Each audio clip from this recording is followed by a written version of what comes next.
Kan nama saya Maratul Bani. Pada kesempatan kali ini saya akan melakukan simulasi seolah-olah saya menjadi CEO dari PT Indofood CBP Sukses Makmur Tbk.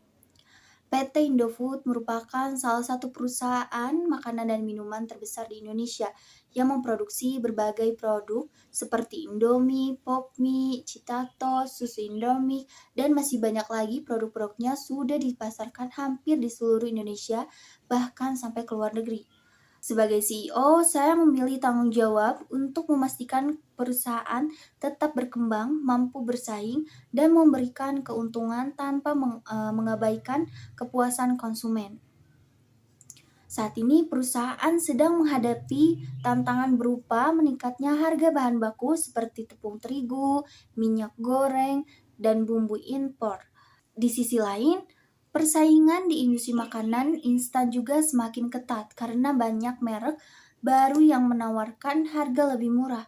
Selain itu, daya beli masyarakat juga sedikit menurun sehingga sebagian konsumen mulai memilih produk yang lebih murah dibandingkan biasanya.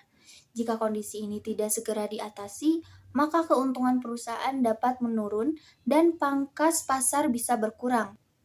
Sebagai CEO, saya harus mengambil keputusan yang tepat berdasarkan data dan kondisi pasar, bukan hanya berdasarkan perkiraan. Saya memilih untuk tidak langsung menaikkan harga produk karena hal tersebut dapat membuat konsumen berpindah ke merek lain.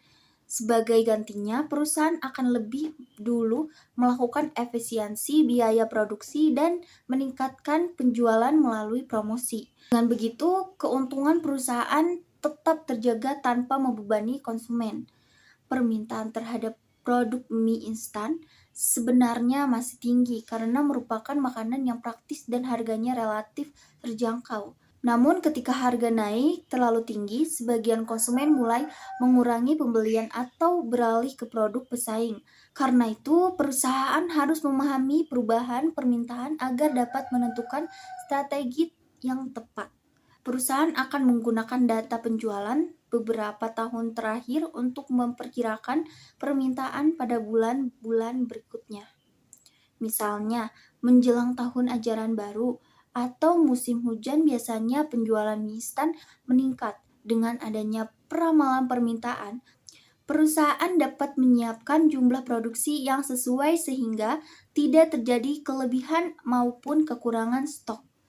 Saat ini, konsumen tidak hanya melihat harga, tetapi juga memperhatikan kualitas, rasa, kemasan, dan kemudahan memperoleh produk.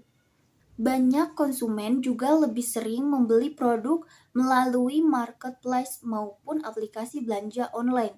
Karena itu, perusahaan harus mengikuti perkembangan perilaku konsumen dengan meningkatkan pemasaran digital, memberikan promo, dan terus menghadirkan inovasi produk. Sebagai CEO, saya akan mengevaluasi seluruh biaya produksi, misalnya dengan menghemat penggunaan energi di pabrik, meningkatkan efisiensi mesin produksi, dan mencari pemasok bahan baku yang memiliki kualitas baik dengan harga lebih kompetitif.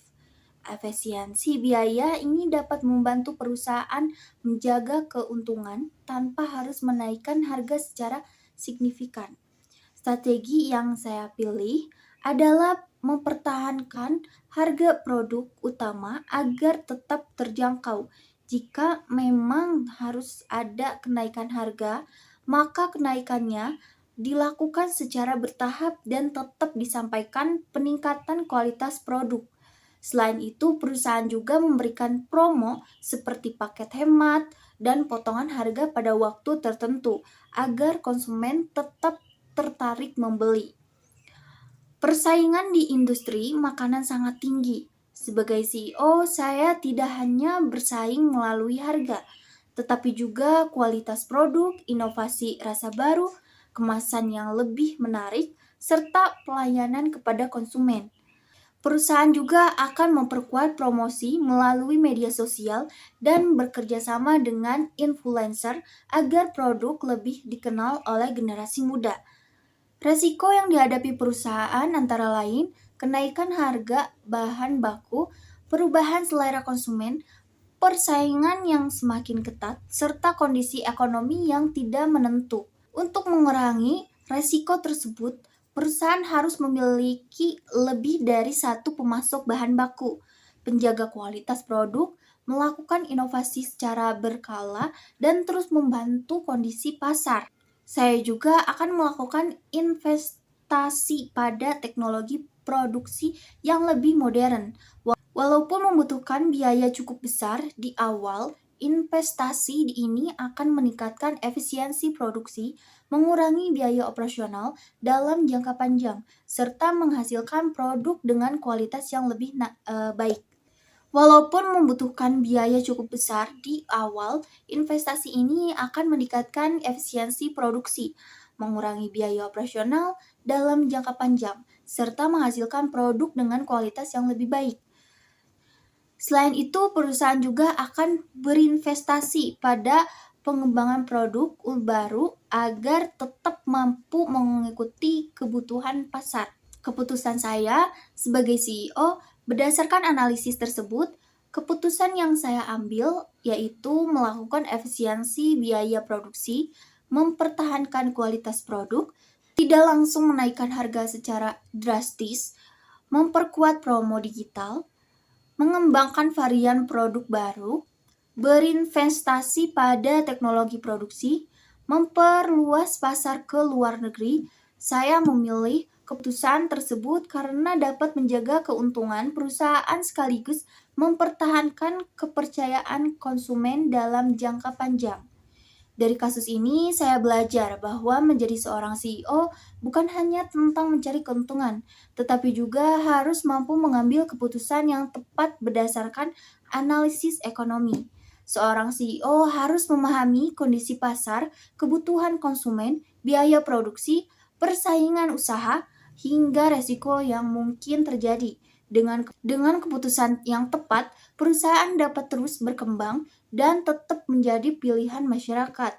Sekian dari presentasi dari saya. Terima kasih atas perhatiannya.